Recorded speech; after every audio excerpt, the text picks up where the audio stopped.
I was recently in Minneapolis hanging out with the Minnesota crew, Gareth, Julia, Urbe, and the gang, and I always love my time with you guys. Love Minnesota, the people of the Midwest. I really feel like I'm at home when I'm with you peeps. So thank you for your wonderful hospitality.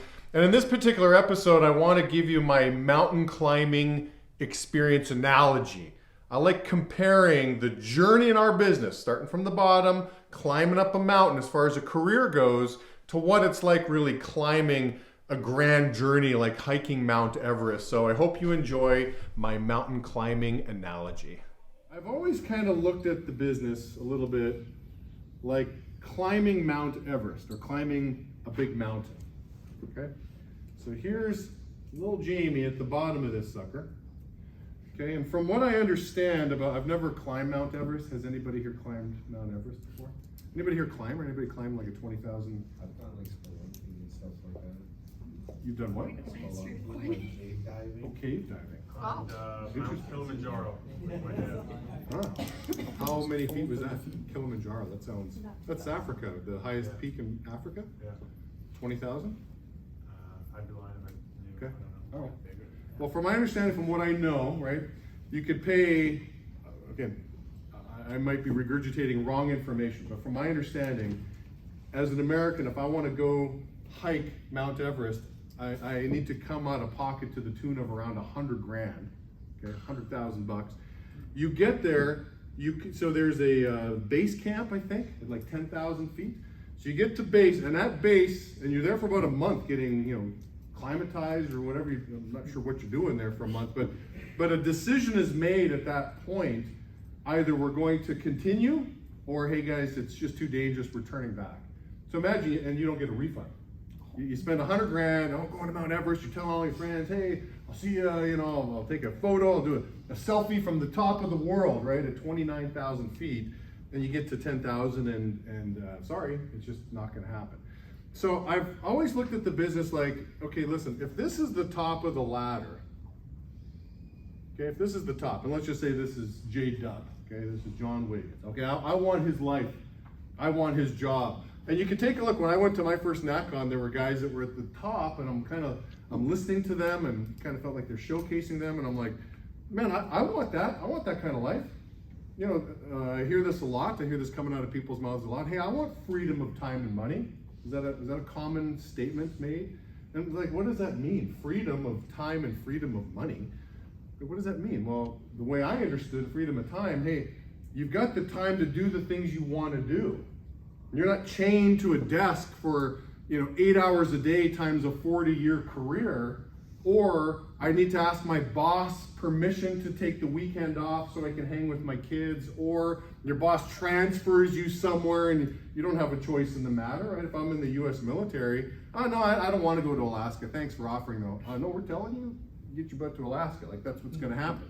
So you've got the choices, you get the freedom of time, and the freedom of money means, I've heard some people say this has never happened to me. I go to a restaurant, I don't even look at the numbers, I just look at what I want. I always look at the numbers, right? Like market value, I'm like, how much is that lobster exactly, market value? But anyway, some people say, I don't want to have to look at the numbers. Or I've heard some people say, well, the way I go to a restaurant right now is I look at the numbers first. Okay, what's that? Okay, grilled cheese sandwich. I guess that's what I want. Maybe freedom of money would be like, okay, it's all kind of expensive, but let me get what I want. So you get the picture of freedom of time and money. So I liked what it had to offer. And so I like the idea of climbing Mount Everest. And from here all the way up here, I mean, if I could use one key word that kind of describes going from the bottom to going to the top, the key word that I would use is hope. I mean, optimism, hope, like, what a great life. What a great life that would be. And I really bought into that. Now, I was also a realist, okay? And I'm watching these guys get on stage, and most of these guys had a level of charisma that I could never have. I was an introvert, I still am an introvert. I was shy back then, not anymore, but I was insecure. I was very insecure, very shy, did not have a great self-image of myself, And I'm looking at all these guys coming on stage and I'm like, I mean, it's probably not gonna happen. I hope it happens, but it's probably not gonna happen. Okay, but there is this ledge here called leadership. There's this ledge. Okay, so certainly I could get into leadership, could I not? Like, so what do I gotta do to become a leader? Could somebody quantify that for me? I gotta sell how much and how much of a period of time? And does it matter from later? No? Okay, gotta be on time. Okay, so here's the parameters of the first promotion. Can I go all in to get to that level or that ledge? And then I'll make an educated decision, kind of like base camp Mount Everest. Do I continue on this journey or do I shut her down? Because I might learn a little bit about this company. Part of me was thinking as well too, okay, you guys are just trying to motivate all of us salespeople to sell as much crap as possible so you can make the most amount of money. Like, are you really interested in my growth? So again, I was skeptical. So again, as I'm learning a little bit about the company, maybe I learned, you know what, this isn't the right business for me. It's not the right environment, not the right business, but can I go all in with like a no-quit mentality to get to a leadership promotion? I made that decision and I became a leader. A little slow, took me 5 weeks. I know some people do it quickly. I think I saw a sign, Lily did it in 3 days or something. So, I'm three-headed monster, like 3 days, I mean, it was 5 weeks for me, okay, is how long it took. So then I got promoted to that leadership role.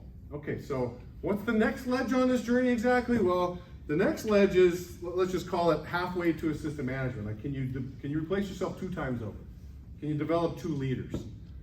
Oh, gee, I don't know. This was a tough enough journey getting here. I don't know if I can get to that position. Are there people in the office at that level? Well, yeah. Well, why don't you go talk to them, see what it's like for them? So I did that, and I'm like, you know what? I can make a decision. I'm going all in. There's no quit. There's no turning back. I'm getting to this ledge right here, which is going to be, let's just say, 2 leaders on my team. If it takes me 6 months, it takes me 6 months. If it takes me a month, great. I don't know how long it's going to take, but there's no quit in me on this journey.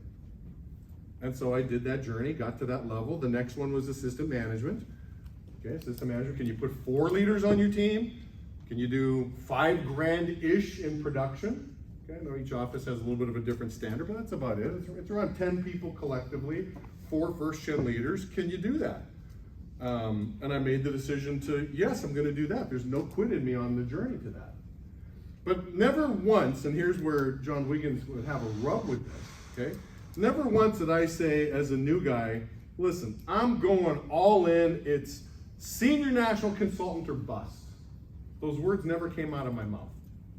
Now, what's interesting and worth observing with John why he doesn't like this, because he couldn't relate to this mountain climbing journey at all.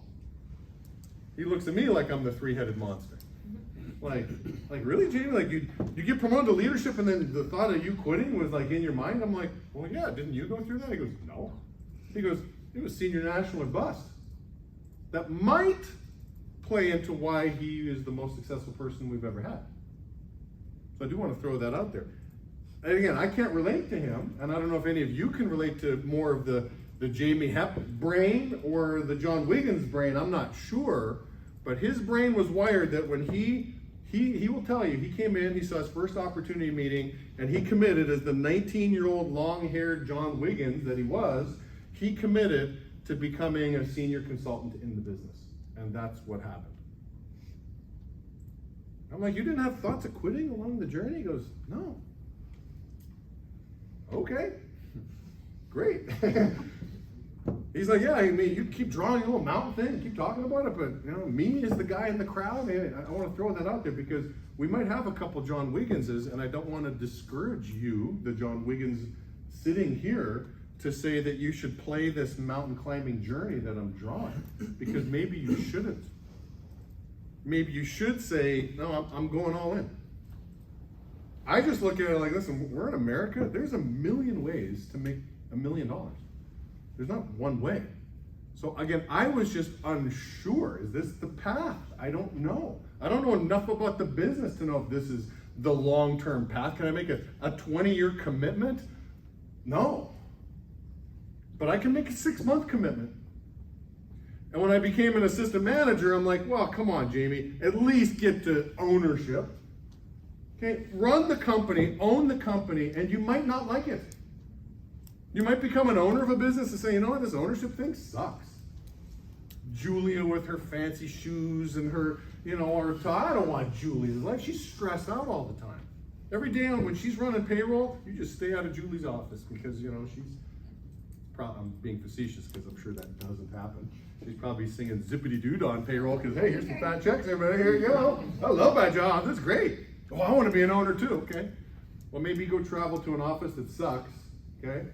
Go see an office that's sucking. Don't go to Julia's office. I mean, she is the rookie owner of the year, as many of you guys know. Yeah, go to an office that's sucking and like, okay, this is what your life is going to look like. I don't know if I want that life. I mean, for me as a rookie owner, I mean, it was hell. I didn't have the same story. I mean, again, here I'm talking to all these people who have different stories than me, which is great. We're a marmalade kind of business. There's not a one size fits all. But rookie ownership for me was not good. It was not profitable. It was not fruitful. I didn't open my first office for 2.5 years. Okay, 2.5 years, how long it took to open up an office.